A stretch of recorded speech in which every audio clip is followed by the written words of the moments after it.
Je passais tellement de phases dans mon trading déjà, en partant de l'apprentissage, les validations de challenge, les challenges qui se crament juste 2 jours avant d'être validés. Ensuite, les comptes funded, pareil.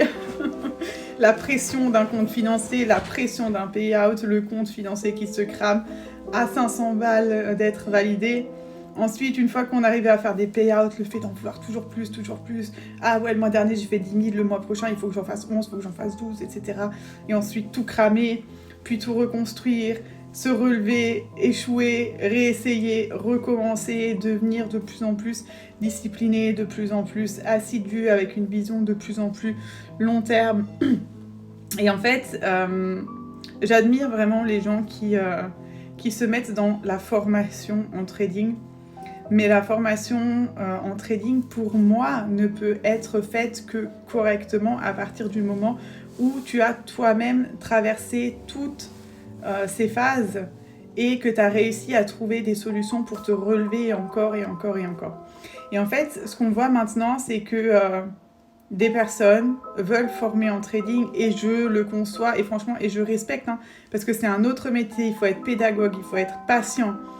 Mais le problème, c'est que tu peux pas enseigner quelque chose que tu ne sais pas faire toi-même. C'est pas possible. Genre, si moi, je vais faire une formation ou que je vais à l'école, je fais médecine, etc. Ensuite, on peut faire de la chirurgie. C'est pas un mec qui a jamais fait de la chirurgie qui va m'apprendre comment couper, comment coudre, comment machin et tout. Et ben là, c'est exactement la même chose. Parce que la technique, au final, c'est pas tant ça. C'est vraiment la création de la narration, voire rester capable de s'adapter, de changer d'opinion, de ne pas être bloqué sur ses idées, d'être toujours discipliné même quand les résultats ne suivent pas, d'échouer, de recommencer, de se relever. Et c'est ça en fait le vrai truc, le vrai challenge. Et si vous n'êtes pas passé vous-même par toutes ces tempêtes, comment est-ce que vous prétendez pouvoir enseigner ça à quelqu'un ?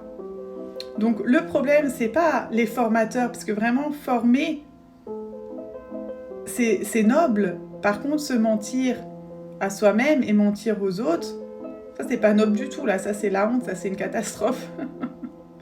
Et je conçois qu'il y a un moment dans ta carrière de trader où tu as envie de transmettre, où tu as envie de peut-être plus de stabilité. Tu n'as pas envie d'être soumis à cette variabilité du trading, au stress, etc. Et tu te tournes ensuite vers la formation.